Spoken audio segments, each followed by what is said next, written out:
طويل الشوق يبقى في اغترابي فقير في الحياة من الصحاب. السلام عليكم ورحمة الله وبركاته. أعوذ بالله من الشيطان الرجيم. بسم الله الرحمن الرحيم. அளவற்ற அருளாளன் நிகரற்ற அன்புடையனுமாகிய அல்லாஹுவின் திருப்பெயரால் நான் எனது உரையை ஆரம்பம் செய்கின்றேன்.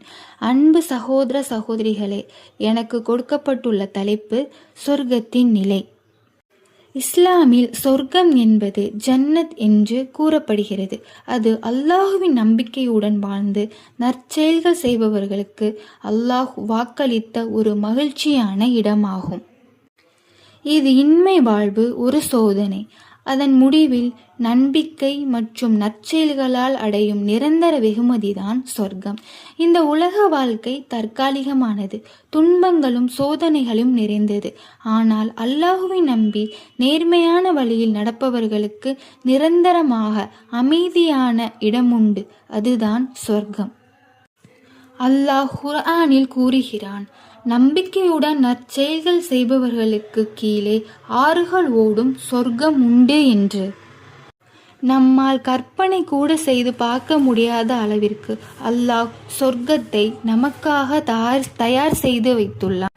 சொர்க்கத்தின் அழகை பற்றி அல்லாஹ் குர்ஆனில் பல இடங்களில் குறிப்பிடப்பட்டுள்ளான்.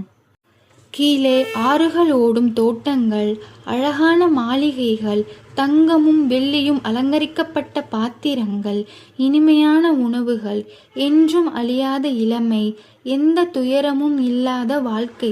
நபி ஸல்லல்லாஹு அலைஹி வஸல்லம் அவர்கள் கூறுகிறார்கள், அல்லாஹ் தனது நல்ல அடியார்களுக்கு கண்கள் காணாத, காதுகள் கேளாத, மனதில் தோன்றாத மகிழ்ச்சிகளை தயாரித்து வைத்துள்ளான். நாம் இந்த உலகில் அனுபவிக்கும் நோய், துக்கம், வலி, சண்டை, பொறாமை இவற்றில் எதுவும் சொர்க்கத்தில் இருக்காது. சொர்க்கத்தில் பலதரப்பட்ட இன்பங்கள் உண்டு. அவற்றில் சிலவற்றை நாம் இங்கு காண்போம். சொர்க்கவாசிகள் மரணமின்றி நிரந்தரமாக அங்கேயே வசிப்பார்கள். அவர்களுக்கு மரணம் என்பது கிடையாது. அங்கு அவர்களுக்கு அழகிய தோட்டங்கள், ஆறும் பாலும் தேனும் மற்றும் போதையற்ற மதுவும் அவர்களுக்கு கிடைக்கும். அவர்களுக்கு அங்கு முத்துக்களாலான, கண்ணாடிகளாலான, தங்கத்தாலான மாளிகைகளும் உண்டு.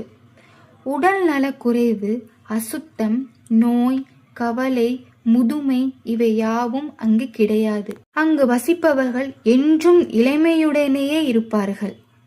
அளவற்ற விருந்தோம்பல், அழகான ஆடைகள், மெத்தைகள் மற்றும் சுவையான உணவுப் பொருட்கள் பரிமாறப்படும்.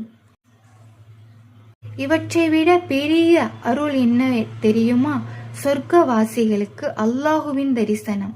சொர்க்கவாசிகள் அல்லாஹுவின் திருப்தியை அடைவார்கள். சொர்க்கவாசிகள் அல்லாஹுவை நேரில் காண்பார்கள். சுபஹானல்லாஹ். சொர்க்கத்தில் பலதரப்பட்ட நிலைகள் உண்டு. அதில் உயர்ந்த நிலை ஜன்னத்துல் ஃபிர்தௌஸ் என்று நபி ஸல்லல்லாஹு அலைஹி வஸல்லம் அவர்கள் கூறுகிறார்கள்.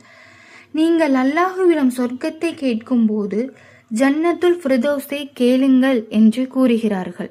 அது சொர்க்கத்தின் உயர்ந்த நிலை. அங்கே அல்லாஹுவின் அர்ஷ் அருகில் இருக்கும். இதுதான் உண்மையான வெற்றி. உலக வாழ்வு தற்காலிகம், சொர்க்கம்தான் நிரந்தரம். சொர்க்கம் வெறும் ஆசையால் கிடைக்காது. அதற்காக சில வழிமுறைகளும் உண்டு. தூய்மையான நம்பிக்கை, தொழுகையை நிலைநிறுத்துதல், ரமலான் நோன்பு, ஜக்காத்து கொடுப்பது, நல்ல நடத்தைகள், பெற்றோரை மதித்தல், பிறருக்கு உதவுதல், குர்ஆனை வாசித்தல், நபி ஸல்லல்லாஹு அலைஹி வஸல்லம் அவர்களை பின்பற்றுதல், சிர்க், பிதுகத் போன்ற இணை வைப்பிலிருந்து நம்மை நாம் பாதுகாத்து கொள்ளுதல். அல்லாஹ் மிக கருணையாளன். நாம் செய்த அனைத்து பாவங்களையும் மனம் திருந்தி அவனிடம் தௌபா செய்வோம், பாவ மன்னிப்பு கோருவோம். அன்பானவர்களே, இந்த உலக வாழ்க்கை ஒரு சோதனை.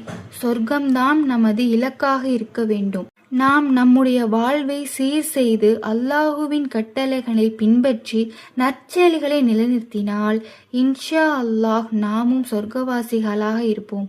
அல்லாஹ் நம் அனைவரையும் ஜன்னத்துல் ஃபிர்தௌஸில் சேர்த்தருள்வானாக. ஆமீன் ஆமீன். அஸ்ஸலாமு அலைக்கும் வரஹ்மத்துல்லாஹி வரகாத்துஹு.